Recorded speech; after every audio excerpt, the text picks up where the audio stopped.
Hi, my name is Charles Stone. I'm the lead pastor at Ginger Creek Community Church outside Chicago. I've been married for 30 years, have 3 grown kids and 2 dogs, and I've written a couple of books. And the latest is based on unpublished research from the Barna Group and Lifeway Research. It's called 5 Ministry Killers and How to Defeat Them. First, a little bit about me. I've been in ministry 30 years, and I've loved God and my family the best I knew how, and served my churches to the best of my ability. I've not been highlighted in Outreach Magazine's top 100 fastest growing churches or profiled in Leadership Journal magazine. I'm your average pastor. I've served in associate roles a couple of times, was a founding pastor in one church, and now serve as a lead pastor in an established church and really enjoy my ministry here. Now, I've not committed any ministry-altering screw-ups, although I've preached a lot of really bad sermons, yet there's one gaping hole in my ministry past I wish I could do over and change. And I'm going to use a couple of object lessons to explain. Simply put, I wish I'd been a lot less like this and more like this. First, the turtle. I love animals. Growing up, I had lizards and tadpoles and crawdads and guppies and cats and dogs, you name it. In fact, to this day, I love going to petting zoos. And when I was a kid, I also had several pet turtles like this little guy. I probably pulled over and rescued a half a dozen of these little guys when they ambled across the road and bought this turtle at PetSmart, and it's going to become the pet of one of our pastor's daughters. Anyway, what's the deal about turtles? Most turtles have a characteristic response to danger. Walk up to one, pick up one, poke him in the nose. Oftentimes they'll pull in their head, they'll pull in their feet into their shell. That's their natural response to fear and uncertainty. You see, I wish I had been less like this turtle in my early years of ministry. In fact, a lot of us are like a turtle.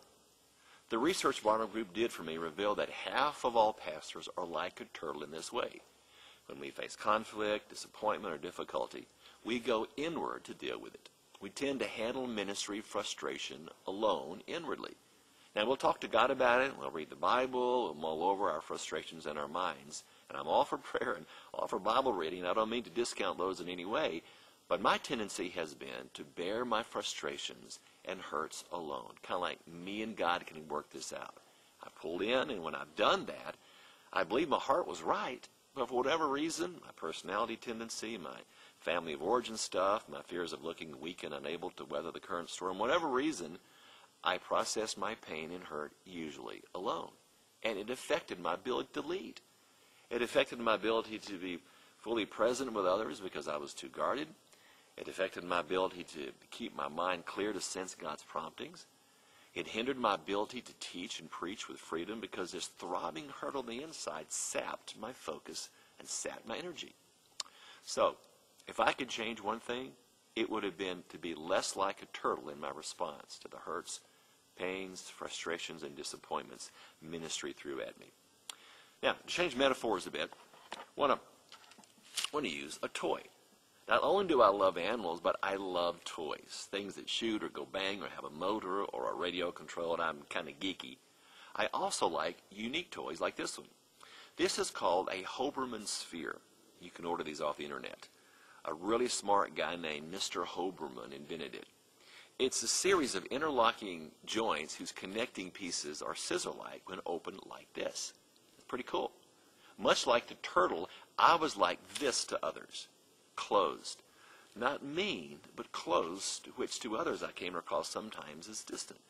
I wasn't very transparent or open to them or willing to allow others to really see inside me my hurts and inner world.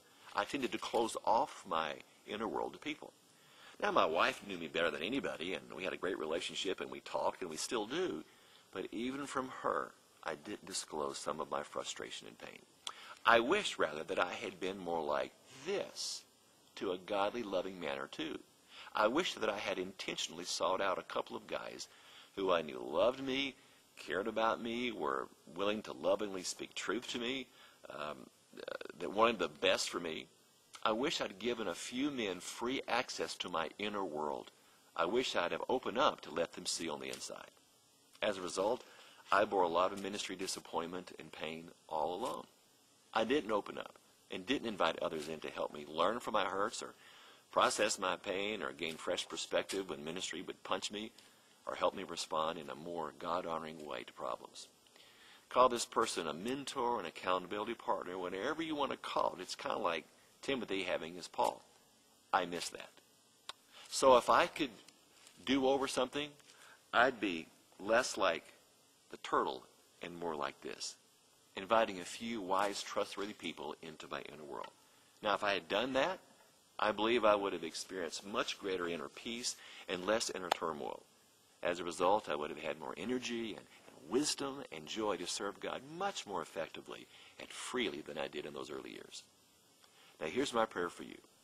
I would pray that the next time you cross the road and see a turtle crossing it, or you're in a toy store and see one of these things, that God will use those simple object lessons to gently remind you how important it is to allow a few caring people into your inner world. May God's blessings be on you and your ministry, and I appreciate Leadership Networks making this kind of training available.